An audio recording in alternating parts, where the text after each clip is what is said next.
Nay, eto na po yung pagkain ni tatay. Thank you, anak. Pwede ba ako pumasok, Nay? Wag na muna, anak. Baka ma-stress yung tatay niyo eh. Sana gumaling na si tatay. Ang tagal niya na kasing paralyzed eh. Sige, Nay. Alis na ako. Mahal, papakainin na kita ha. Naglutuan ka ni Scarlett. Nay, eto na po yung pagkain ni Ano yun, Nay? Ang baho. Ay, anak, mamaya mo na ibigay yan. Papaliguan ko muna yung tatay mo. Nagpupo na naman. Sige, Nay. Tao po, delivery po. Ano po yun? Kay Susan po, importante daw po to. Si nanay. Ako na lang po magbibigay sa kanya. Nay, may nagpapabigay po nito sa inyo.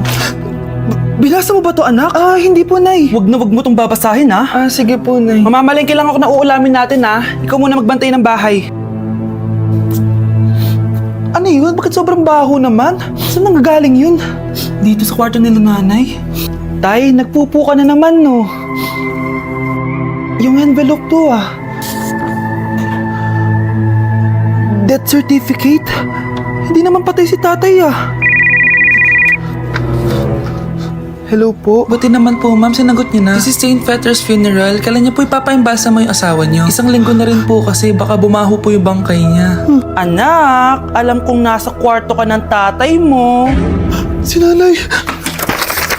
Anak! Nay, tawag niyo po ba ako? Wala. Kala ko nasa loob ka eh. Sige, Nay. Gagawin ko na po ng pagkain si tatay. Kailangan ko malaman ng totoo. Sorry, Nay. Kailangan kong gawin ito sa'yo.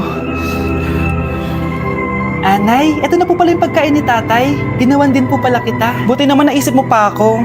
Thank you, anak, ha. Welcome, Nay. Mahal, kain na tayo. Gumana yung plano ko.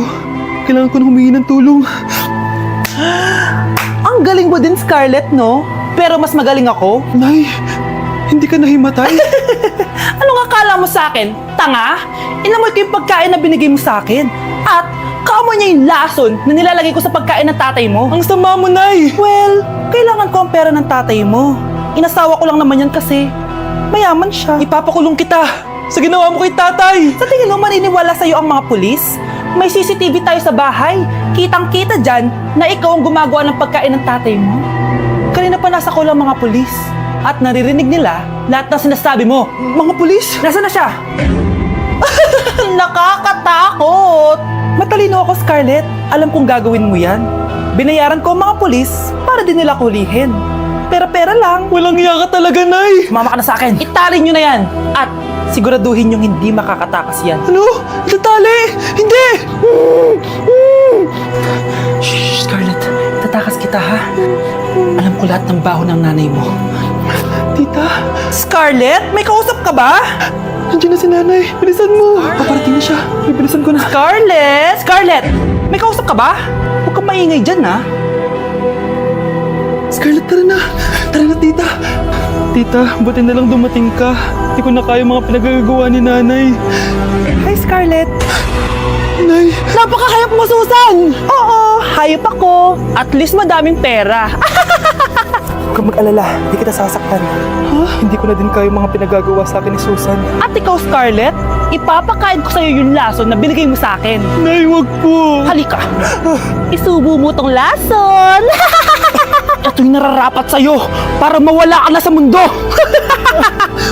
Tigil mo na yan, Susan. Totoo ba ito nakikita ko? Buhay ka, Tay? Oo, buhay na buhay. Paano nangyari yun? Hindi pwede! Pinatay na kita! Simula pa lang ng una, alam ko naman na pera lang ang habol mo sa akin, Susan. Kaya nung naparalyze ako, alam ko na pagkakataon mo na yon para lasunin ako. Kaya inutusan ko yung polis para ipalit ako sa bangkay. Hawak ko din dito yung mga papeles na magpapatunay na ninanakawan mo ako ng pera. Sumama ka sa akin sa presinto. Tandaan nyo to! Hindi ba ako tapos? Anak, sorry. Kinailangan ko magtago sa'yo. Okay lang, Tay. Ang importante, buhay ka.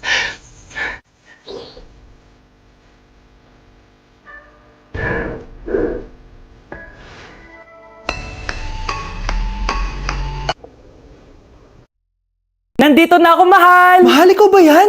Akala ko ba bukas ka pa uuwi? Siyempre, gusto kita i-surprise, mahal. Ito naman, puro ka surprise. Wait. Si tatay ba yun? Tara ate, silipin natin. Ang dami na nagbago sa bahay natin, mahal. Si tatay nga! Yay! Nandito na si tatay! Mga anak, namiss ko kayo! Namiss ka din namin, tay. Huwag ka nang babalik sa abroad, ah. Hindi ko na kayo iiwan, mga anak. Yes! Di na babalik si tatay sa abroad! Oh, eto. May regalo pala ako sa'yo, Scarlett. Wow! Ano kaya laman neto? Eto naman, gumastos ka pa. Hayaan mo na, mahal. Ngayon lang ako nakabawi sa mga anak ko. Meron din ba ako regalo, tay? Syempre naman. Ikaw pa ba makakalimutan ko, Brianna? Oh, ito. Yay! May regalo din ako! Oh, matulog na kayo, ah. Kami naman ang tatay mo yung magbabanding. Sige po, nay. Matutulog na kami. Bubuksan ko na to. Tara na, mahal. May pasalubong din ako sa'yo sa kwarto. Tara na, mahal.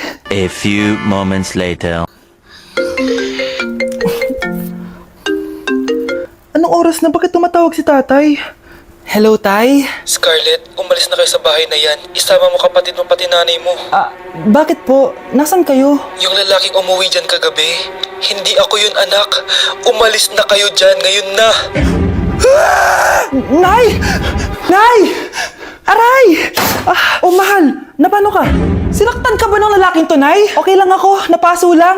Okay na, nanay. Ano nangyayari dito? Nay! Brianna! Sumama na kayo sa akin! Sasaktan tayo ng lalaking to! Di natin alam baka mamamatay tao yan! Ate, anong sinasabi mo? Si tatay yan, oh. Hindi yan si tatay, Brianna! Nay! Sumama na lang kayo sa akin! Scarlett! Ako to! Tatay mo! Ba't parang di mo ako kilala? Gutom lang yan, Scarlett! Tara na, kain na tayo! Bahala kayo! Sige, huwag kayo maniwala sa akin! Tay, hindi sasama si nanay tsaka si Brianna. Ayaw nila maniwala sa akin. Hayaan mo na. Susunduin kita sa harap ng bahay. Tay, lalabas na ako. Sarap talaga ng luto mo, mahal. Tay, pagpasensyahan niyo na si Scarlett, ha? Palagi kasi nagpupuyat yun, kaya ganyan siya. Nasaan na ba yun?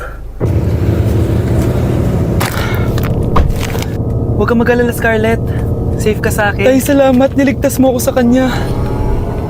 Hawak ko na siya. Very good. Teka lang, bakit wala dito si Scarlett, mahal? Pabalik na yun, mahal. Sige na, kumain ka na lang dyan. Sige. Kain na tayo. Gaganti na ako sa mga panloloko mo sa abroad. Munda sa akin yung anak mo sa labas. Ang bago nating top 1 ay si Samantha. Ang galing mo, Samantha. Naku, basic lang yan. Paano nangyari yun? Pasado kayong lahat, pero may isang bagsak. Si Scarlett, halatang favorite mo si Samantha. Pares lang kami ng average. Paano ako bumagsak? Di ba sinasagot mo ako? Di bagsak ka ngayon? Manda ka sa akin. A few moments later. Class, mag-behave kayo. Nandito yung principal natin. Magandang umaga, class. Kamusta yung bago nating teacher? Gusto ko pong i-report yung teacher na yan dahil may favoritism po yan. Favoritism? Sinungaling ka, Scarlett! Mabait sa amin si ma'am! Opo, ma'am! Mabait po ako sa kanila! Pantay-pantay lang po yung tingin ko sa kanila! Huwag mo na pagtakpan nanay mo, Samantha! Hala, OMG, magnanay sila. Ma'am principal, pagpasensyahan niyo na siya. Baka di niya alam yung sinasabi niya. Meron ako ebidensya dito na nagpapatunay na binigyan ng sagot ni ma'am si Samantha. At tinawag ng nanay si ma'am. Bawal to sa school natin, Kayong dalawa, mag-usap tayo sa principal's office. Ma'am, magpapaliwanag po ako. Ang bago nating top 1 ay si Scarlett. Yes, Scarlett, deserve mo yan. Marami pong salamat, ma'am principal. Alam mo, buti na lang hindi mo na teacher yung nanay mo. Anong sabi mo? Hindi mo ba alam na magkapatid kayo ni Samantha? Iisa lang kayo ng nanay. Anak, ano to pinagpo-post mo sa Facebook, ha? Bakit po, nay? Nagmumura ka dito, oh. Sabi mo, ina, laro! Yan ba yung mga nalalaman mo sa school? Biro lang yun, Nay. Wala akong pake. I-delete mo to kung ayaw mong laruin ko yung mukha mo. Sige po, Nay. A few moments later. Wow, ang ganda naman na outfit ko. Picture nga ako. Anak, ano naman itong pinost mo? Bakit ang ikli na shorts mo? Ang ganda ko dyan, no, Nay. Akala mo kinaganda mo yan? Ang pangit. Baka bastos ka ng mga lalaki. Grabe ka naman, Nay. I-delete mo yan. Next time, magpajama ka na lang. Yung tago lahat, pati mukha mo. Wow! Thank you so much, Mommy! You know that I love chicken nuggets! Ay, di pala chicken nuggets to. Pero sarap! May day ko nga. Ano? Ano na naman itong pinost mo sa Facebook? Yung niluto niya po, Nay. Shinare ko lang sa Facebook. Itlog lang, ipapost mo ba? Hiya ka naman! Dapat pinapost mo yung mga masarap na pagkain! I-delete mo yan! Lahat na lang pinapadelete mo! Tapos may nagko-comment pa sa post mo, sabi nila, ang pangit ko daw! Deserve! Alam mo, i-delete mo na lang yung Facebook mo! Tama na! I-delete mo na! Para tumimik na yung buhay ko! Kung huwag ka kayo mangyalam, sigurado tatahimik buhay mo! Akin na yung phone mo! Ako na lang magdi-delete! Bakit kita i-delete kung pwede naman kitang i-block? Hindi mo na makikita yung mga post ko! Nay, nandito po yung boyfriend ko! Sige anak, pasukin mo! Sige po, Nay! Babe, balik ka na! Hello po, tita. Eto ba yung driver niya, anak? Boyfriend ko yan! Anong driver, Nay? Boyfriend mo to? Halika nga dito, anak! Ano ba yan, anak? Mag-boyfriend ka na nga lang, pangit pa! Nay, ano ka ba? Mayaman yan! Siguraduhin mo lang, ha? Ikaw pala yung boyfriend ng anak ko? Opo, tita. Malaki ba bahay mo? Wala po akong malaking bahay. Ganun ba? Ayaw kita sa anak ko. Nay, ano ba? Kasi sa mansion po ako nakatira. May kotse ka ba? Syempre po. Baka yung mura lang yan, ha? Lamborghini lang po. Oh, sabi ko sa inyo na mayaman yan eh. Meron po akong regalo sa inyo, tita. 1,000,000 po para sa inyo. 1,000,000? Anak, ano bang hinihintay mo? Magpakasal na kayo. Sige, Nay. Gusto ko next week may apo na ako, ha?